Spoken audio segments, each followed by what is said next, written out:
On Network Africa today, President Paul Biya promises to probe a deadly train crash that killed 75 people in Cameroon.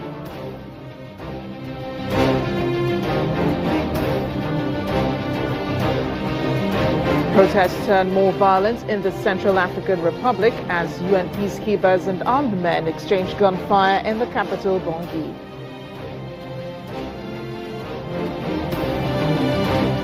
Plus, Ivory Coast prepares to vote on a new constitution despite a call for boycott by the opposition. Let's begin Network Africa.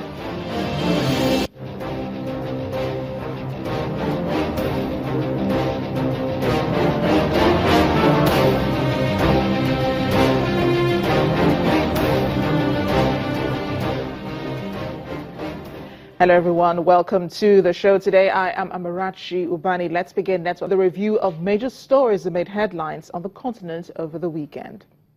At least 3 people died and 2 others were injured in the Somali capital Mogadishu when a car exploded near a camp for displaced people. The blast was in Mogadishu's boundary district, near a site where hundreds of people displaced by fighting elsewhere in the country are being temporarily sheltered. There is no immediate claim of responsibility, but the Al-Shabaab militant group has carried out a series of deadly attacks in Somalia. Elsewhere, hundreds of migrants were among the first to leave Calais jungle on special buses to transport them to welcome centers across France. The socialist government says it is closing the camp, home to 6,500 migrants fleeing war and poverty on humanitarian grounds. It plans to relocate them to 450 centers across France.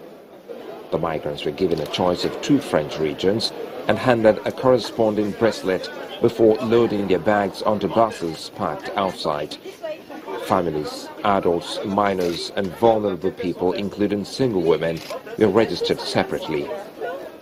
Finally, Cameroon national television broadcast pictures of the return of President Paul Biya in the capital Yaoundé 2 days after a passenger train carrying some 1,500 people derailed, causing a high number of casualties.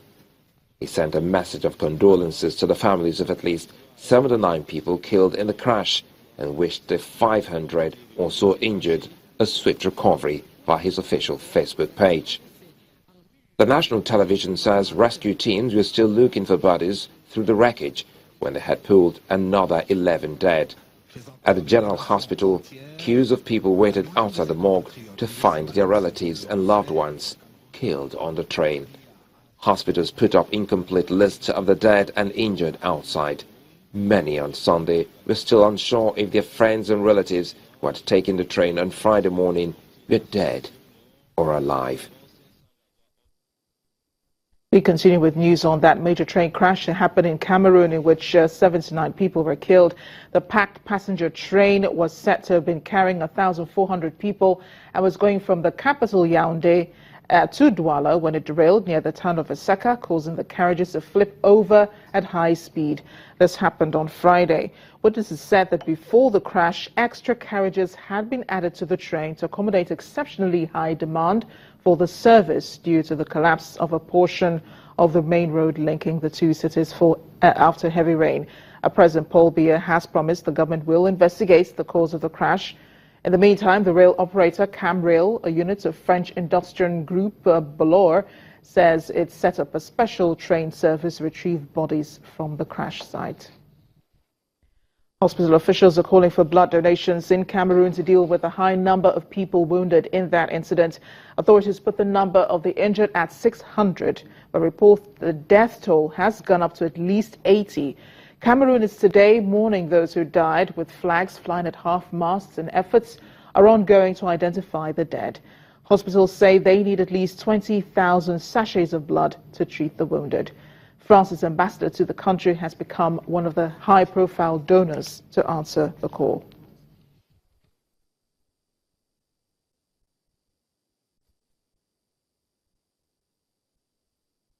A terrible crash that happened in Cameroon. Let's go to the viewers, Moki Kinzeka, who is in Yaoundé. He has more on this incident. Moki, I'm glad you could join us on Network Africa.